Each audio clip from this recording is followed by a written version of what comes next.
আসসালামু আলাইকুম। আজকে আমি আমার সুজুকি জিএসএক্সআর বাইকের মাইলেজ নিয়ে আপনাদের সাথে একটু আমার অভিজ্ঞতা শেয়ার করতে চাই। তো রিসেন্টলি আমি আমার বেশ কয়েকটা ফ্রেন্ডের সাথে কুয়াকাটায় গিয়েছিলাম আমার সুজুকি জিএসএক্সআর বাইক নিয়ে। তো ওই ট্যুরটাতে আমার টোটাল অলমোস্ট 615 থেকে 20 কিলোর মতো রাইড করা হয়েছে।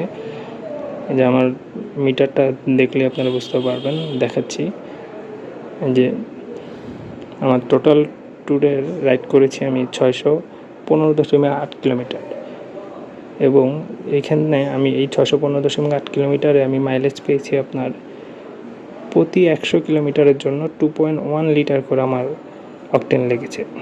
অর্থাৎ আমি মাইলেজ পেয়েছি অলমোস্ট 47 করে।